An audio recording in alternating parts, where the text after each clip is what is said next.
all the faculty and the students, and every student's name and address is in the book. And if you look in the book, all the black kids lived in the South End, and all the white kids lived in Roxbury and Dorchester.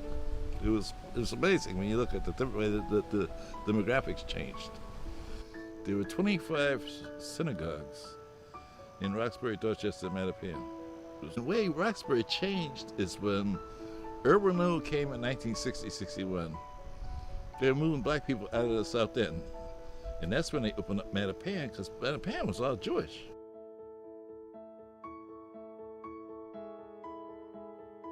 The assassination of not only John F. Kennedy, a president of this country, but Dr. Martin Luther King, who was a premier civil rights organizer, freedom fighter, and was also assassinated. And of course, that brought about riots within black communities across this country. And Boston, like all other cities, at the time, current administration didn't pay a lot of attention after the exodus, the white flight, if you will, to what became vacant buildings, absentee landlords, and such. In our communities, the community services that were present previously somehow disappeared. It's like a meridian, it's like a main artery. If you're talking about a body, Grove Hall is like a central vein, close to the heart, and even Blue Hill Ave, is a very important avenue for us, and I think we should cherish that. It's really no coincidence that, these powerful people pass through here, and that energy, rests here. The reason why powerful people were here is because there was a spirit here that was right. I love that Roxbury is kind of like in the backdrop of history. Like a lot of famous things happen here. I mean, you got that kind of Malcolm X vibe happening. You got Louis Farrakhan. You also have like the beginning of revolution in this country. It's an academic stronghold, and it just spills over into all of the population. Unless you've traveled around, you probably don't know where to kind of like put it into perspective. But if you're here, it's really rich in culture, African American culture, if you live in the Roxbury community. What does it mean to you when people say it's the Mecca of the black community? Well, it is. First of all, it's the heart and soul, literally, because geographically, it's the geographical center in Boston. And your most influential blacks live here.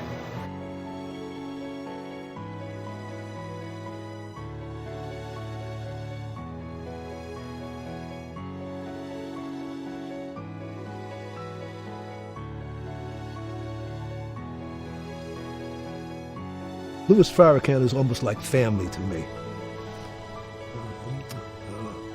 He sung in my summer choir at Breezy Meadows Camp. He did. Had him as a counselor at Breezy Meadows Camp, at St. Cyprian's Church. If you had an opportunity to interview him, he would tell you, "I'm the first and only man that ever slapped him." Not to exist today because I was so angry that they destroyed the Shaw House. That I fought to have this city facility named after John Shelburne, who worked at the Shaw House, was one of the workers at the Robert Goose Shaw House. And these are the people who are making a difference in Roxbury for generations.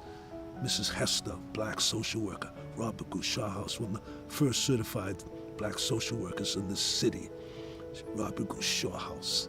On and on it goes, the dancing and the arts.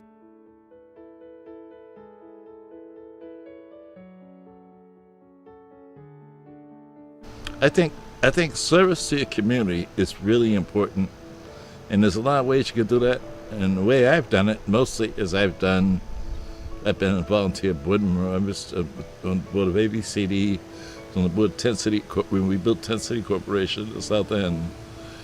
On the board of Central Boston Elder Services, board of an organization called Commonwealth Land Trust. And I've been on a whole bunch of boards. And that's what I've done most of my volunteer service, has been board members. And I would hope my kids would do that as well.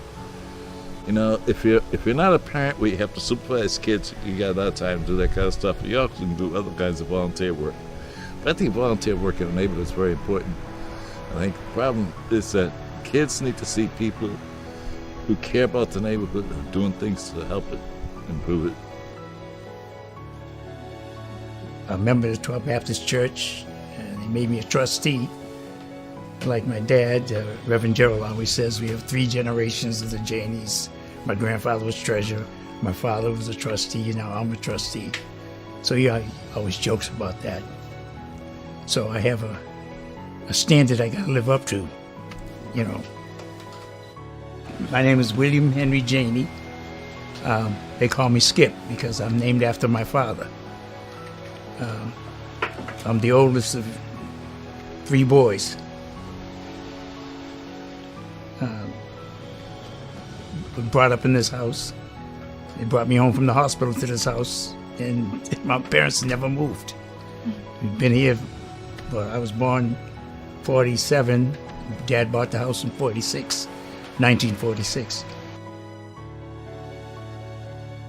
We're not interested in building a mega community development corporation. We're more interested in building people, building businesses, building organizations. You actually see the Rabina Guscott building. You see the Mildred School. As I would sit in community meetings and we would talk about the redevelopment of buildings and the building of buildings, and I said to our community members, you know, if you have an opportunity to own a building, then name it after your family, so that when our black children walk up and down the street, you can say, that's a black woman. Their father built that, or so and so, so. Instill ways to instill a sense of pride. We're going to live, and we're going to rent out for people, and we were going to own, and we're also in a position to train people in the building trades.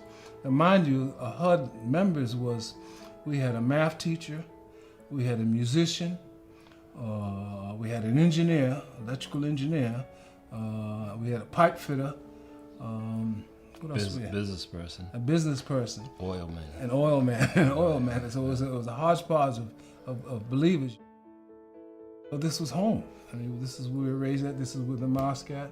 Where you're interviewing us now this is a historic place. Even before the Muslims took over this place, this was a famous Jewish rabbi that taught here and lived right next door.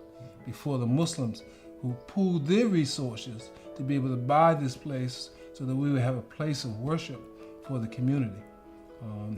That's before Malcolm's time. I mean, Malcolm taught here, Farrakhan taught here, Minister George taught here. I mean, there's a lot of history in this place and in this area, in this community. With the idea of kind of doing this Roxbury Family Festival and Parade, and I was the first one ever here. And so my greatest memory is kind of watching her blossom in this area, kind of bringing all those things that we kind of were used to in the New York, Brooklyn area to Roxbury. The Circle of City for me was an amazing kind of point in my personal life. It was something I didn't actually sign up for. It just kind of fell in my lap, and then I guess I thought it was a law's will, so I just ran with it. And when I run with something, and you do it and you're in your zone, you do start feeling those shoes. I think I was focused too much on those shoes, but when it came time to run, it was just natural. We just took flight. And one of the beautiful things about the Circle of City, and I give credit also to my brother Arafat, is that I was able to connect with him, who had this natural momentum with spoken word, artistic events in the street. And I said, Arafat, if we can give you like a stage for urban youth, do you think you can handle that? And Arafat delivered. He brought in a lot of the young people who were positive. So a whole conscious community superimposed on Blue Hill Ave, which anchored the event in that way. But yes, it's a Mecca, but we're losing something. We're losing something. We're losing the visible record. If Roxbury's the Mecca, there needs to be a mark.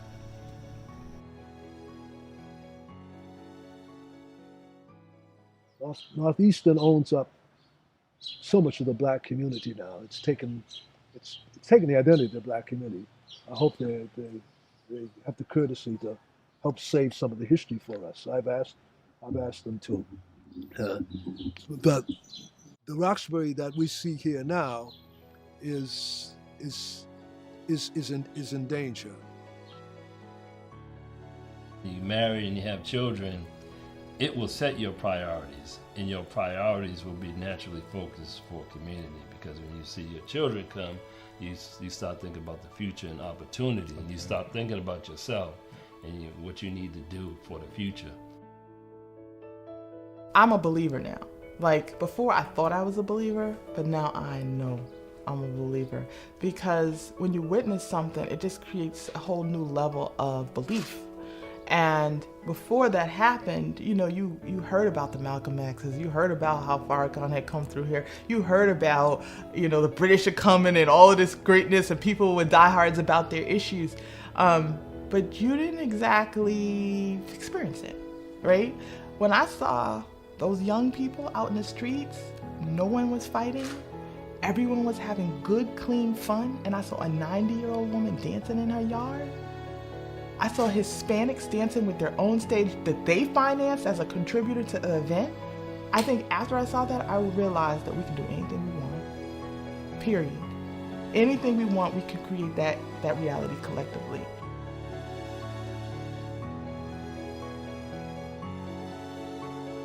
We have to be solution driven.